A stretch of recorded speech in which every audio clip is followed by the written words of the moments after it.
हम लोग कक्षा 9 की गणित पढ़ रहे थे और अध्याय 4 के अंतर्गत प्रश्नावली 4.3 को हल कर रहे थे। इस वीडियो में हम इस प्रश्नावली का चौथा सवाल हल करेंगे। ठीक है, देखिएगा चौथा सवाल क्या है। एक नगर में टैक्सी का किराया निम्नलिखित है। क्या है? पहले किलोमीटर का किराया 8 रुपये है और उसके बाद की दूरी के लिए प्रति किलोमीटर का किराया 5 रुपये है।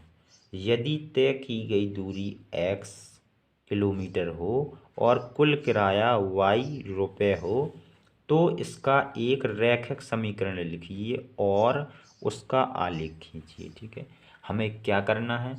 हमें सबसे पहले तो एक रैखिक समीकरण बनाना है और फिर रैखिक समीकरण की सहायता से हमें आलेख बनाना है। रैखिक समीकरण कैसे बनाएंगे? हमें कुछ कंडीशंस दी गई हैं, स्थिति दी गई हैं, समस्याएं दी गई हैं। ठीक है, तो उन्हीं की सहायता से हम लोग रैखिक समीकरण बनाएंगे। तो देखिएगा, सबसे पहले तो जे को कुछ हमें दिया गया है वो हम लिख लेते हैं। तो हमें क्या दिया गया? पहले किलोमीटर का किराया 8 रुपये है। ठीक है, तो देखिएगा लिखते हैं यहाँ पर पहले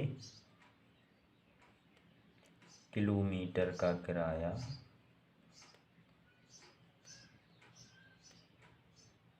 किराया बराबर 8 रुपये।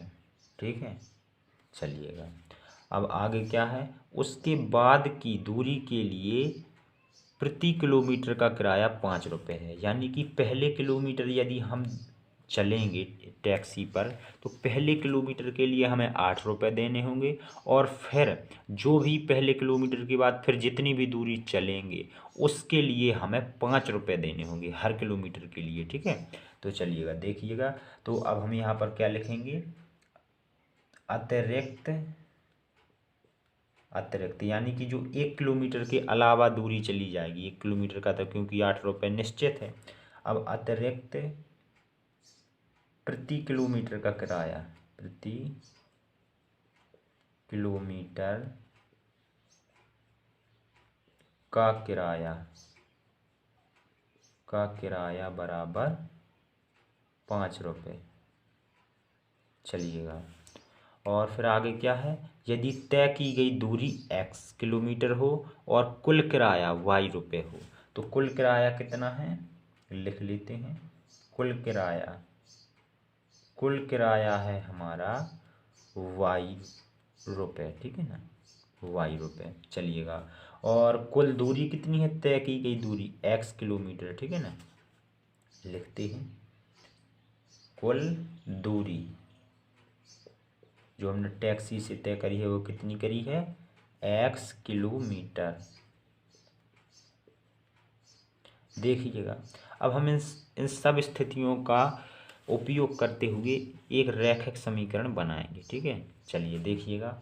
तो हमें क्या बोला गया है कि पहले किलोमीटर का किराया 8 रुपये है, फिर उसके बाद जितनी भी दूरी चलेंगे हर किलोमीटर के किराया उसमें मतलब कि जो भी दूरी चलेंगे 1 किलोमीटर के अलावा जितनी भी किलोमीटर चलेंगे उसके हर किलोमीटर के लिए 5 रुपये लगेंगे। और कुल कितने रुपये लगते हैं? हमें लगते हैं कुल y रुपये। और कुल दूरी हम लोग कितनी तय करते हैं? हम x किलोमीटर। तो देखिएगा यहाँ से ध्यान से समझना। तो पहले किलोमीटर का हमें 8 रुपये लगना है तो हमने 8 लिख दिया, ये हमने पहले किलोमीटर का लिख दिया। और प्लस करके ये हमने कुल दूरी कितनी चली? x किलोमीटर चली ना, तो हमने x लिख दिया। अब देखिएगा ये कुल दूरी है, ये एक किलोमीटर की दूरी का किराया हो गया।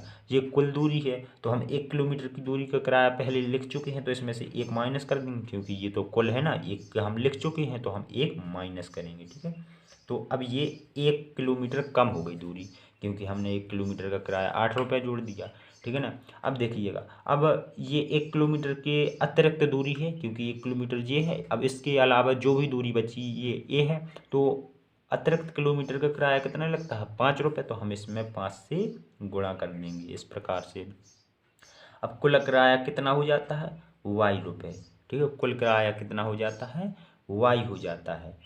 ठीक है ना, पहले किलोमीटर का किराया और अतिरिक्त किलोमीटर का किराया दोनों जोड़ करके कितना हो जाता है? y हमें प्रश्न में बोला गया है। चलिए अब इसे हम हल कर लेते हैं। तो ये 8 है तो हमने 8 लिख दिया। अब 5 का अंदर गुणा करते हैं तो x में होगा -1 में होगा, x में होगा तो 5x हो जाएगा और -1 में होगा तो 5 हो जाएगा बराबर y, तो y लिख दिया।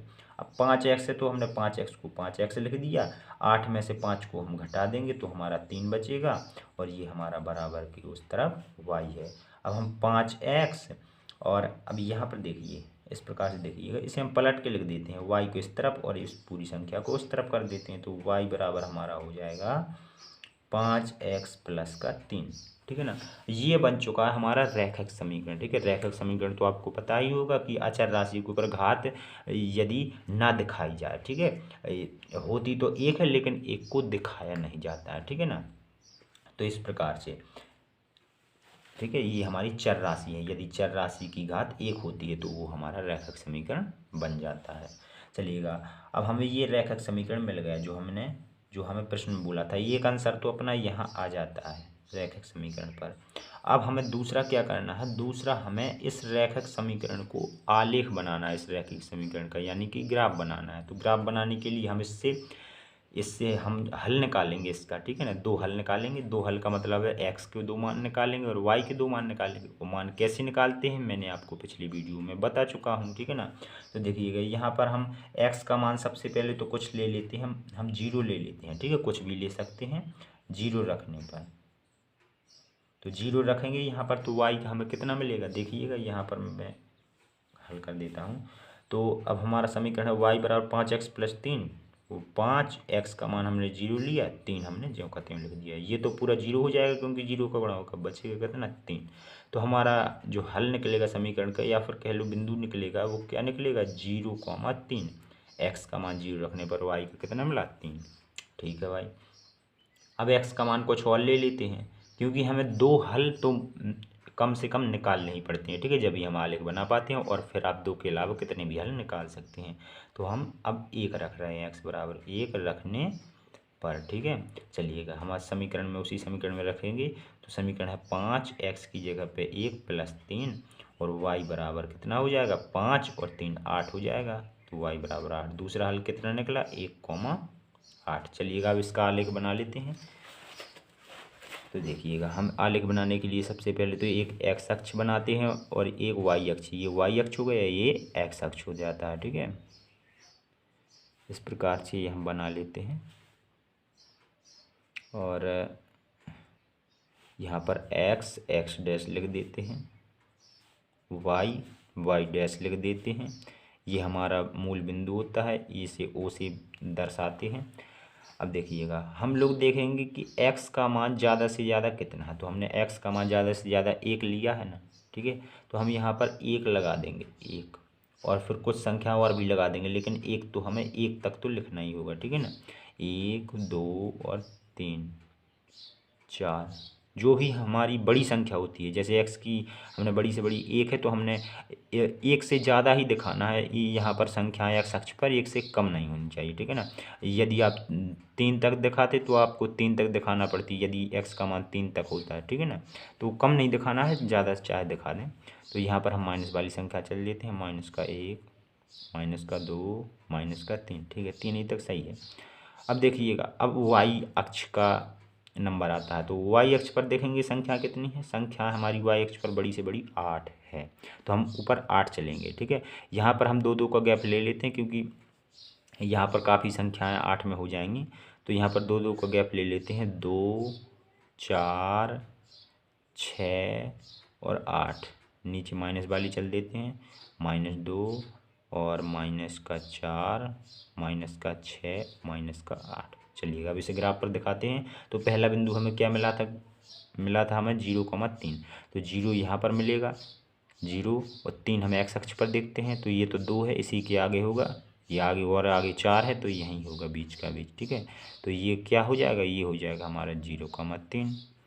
दूसरा बिंदु 1,8, एक हम यहाँ पर ये मिल गए x अक्ष पर, क्योंकि पहली संख्या x अक्ष पर देखते हैं, तो 1 ये है और 8 हमारा कहाँ है, 8 ये है, तो 1 और 8 यानी कि यहाँ मिल जाएगा 1 और 8, तो ये क्या हो जाएगा हमारा, ये है हमारा 1,8। ये हमारे 2 बिंदु हैं। अब इन दोनों बिंदु को हम एक रेखा से मिला देंगे इस प्रकार से, ये मतलब कि दोनों बिंदु मिल जाने चाहिए। मेरी थोड़ी लाइन थोड़ी वो हो गई है, बिंदु से नहीं गई है, आप लोग सही से बनाइएगा। ठीक है, तो इस प्रकार से ये ग्राफ बनाते हैं और इस ग्राफ के ऊपर लिख देते हैं कि ये किस समीकरण का ग्राफ है। ये समीकरण का ग्राफ है y बराबर 5x + 3 का। तो यही था सवाल और ये सवाल इस प्रकार से हल होना था।